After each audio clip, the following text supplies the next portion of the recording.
Herkese merhaba arkadaşlar. Uzun süredir ürün incelemesi yapmadık. Bu videomuzda sizlerle birlikte bir ürün incelemesi yapacağız. Öncelikle ürünü bize gönderdiği için Temu'ya teşekkür ediyorum. Kutunun üzerinden de anlayacağınız gibi bir endoskopik kamera inceleyeceğiz bu videomuzdan. Yine kutu üzerinde kameramızın özellikleri yazıyor arkadaşlar. Kutu birazcık gelirken tahrip olsa da içerisindeki ürün gayet sağlam ve sağlıklı durumda. Gelin şimdi kutumuzu açalım ve ürün içeriğini birlikte incelemeye başlayalım. Daha önce telefona takılan bir endoskopik kamera istemiştim arkadaşlar. Bu defa ise her şey dahil, yani kendi ekranı, bataryası ve bütün ünitelerini üzerinde barındıran bir endoskopik kamera istedim. Öncelikle kutudan çıkan her şeyi masanın üzerine alarak ürünü incelemeye başlayacağım. Gördüğünüz gibi kutu içeriğimiz bu şekilde arkadaşlar. Şimdi detaylı şekilde ürünü yakından incelemeye başlıyoruz. Ana üniteye geçmeden önce kutunun içerisinden neler çıkıyor buna bakalım. Şu şekilde bir Type-C şarj kablosu çıkıyor arkadaşlar. Ürünün arayüzü Type-C, bu kablo üzerinden ürünümüzü şarj edebiliyoruz. Yine bakın şöyle bir poşetimiz var. Şöyle yakından gösteriyorum arkadaşlar. Özellikle yan noktaları görmenizi sağlayacak olan kameranın ön kısmına takarak kullanabileceğiniz bir ayna çıkıyor arkadaşlar. Bu sayede farklı açıları da görmüş oluyorsunuz. Sadece kameranın ön tarafını değil. Yine bu şekilde bağlantı aparatları var arkadaşlar. Özellikle elinizin ulaşmadığı ve örnek veriyorum küçük bir vidayı almanız gerekebilir. Küçük bir parçayı oradan kurtarmanız veya takmanız gerekebilir. Bakın şurada bir de mıknatısı var arkadaşlar.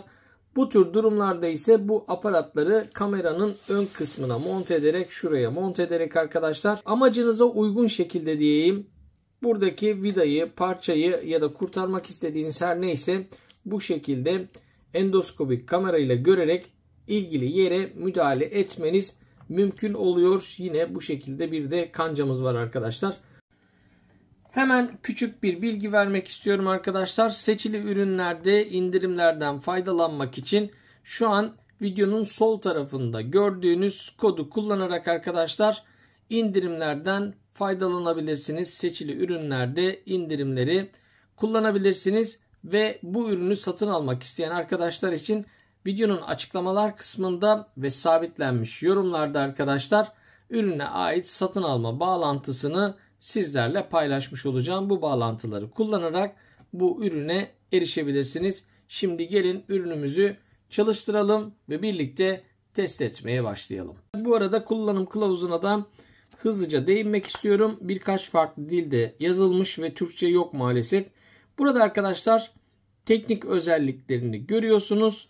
Ve burada da biraz önce sizlere gösterdiğim bu aparatların nasıl bağlanacağı ve isimlerinin neler olduğu ile ilgili teknik bazı bilgilendirmeler mevcut. Bu bilgilerden de faydalanabilirsiniz. Hemen çalıştırarak başlamak istiyorum arkadaşlar. Buradaki açma butonuna basarak cihazı çalıştırabiliyorsunuz. Şu an görüntümüz geldi.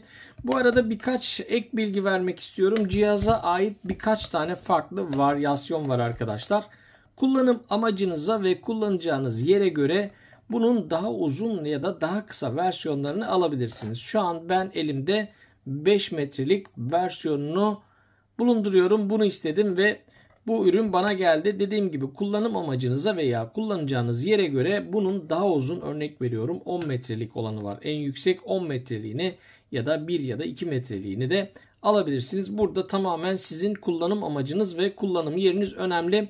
Kamera ile ilgili başka bir ek bilgi vermek istiyorum arkadaşlar.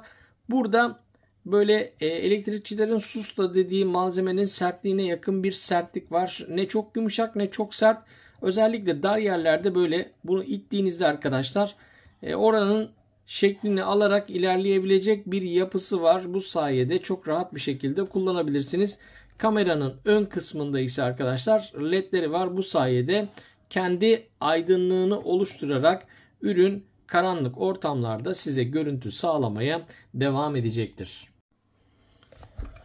Ana ünitenin alt kısmında bir plastik kapağımız var. Burada şarj edebilmeniz için USB girişimiz ve cihaz olur da bir şekilde kilitlenirse resetleme işlemi için bir reset butonu yer alıyor arkadaşlar. Cihazımızı hem buradan şarj ediyoruz hem de resetleme işlemini gerçekleştiriyoruz. Power tuşuna basarak kameramızı çalıştırıyoruz arkadaşlar.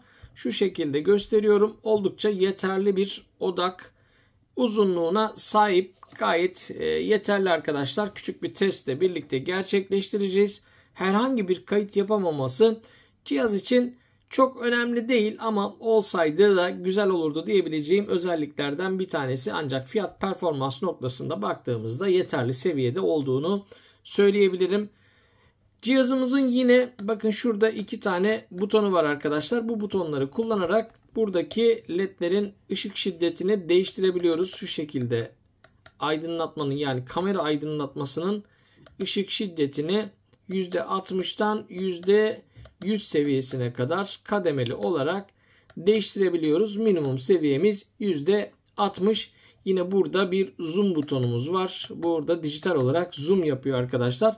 Olur da bir şekilde görüntü ters ise arkadaşlar buradaki butona basarak, yanlış butonu da gösterdim. Şuradaki butona basarak görüntüyü ekranın size uygun açısına gelecek şekilde değiştirebiliyorsunuz arkadaşlar. Yine burada farklı görüntü modlarımızda yer alıyor.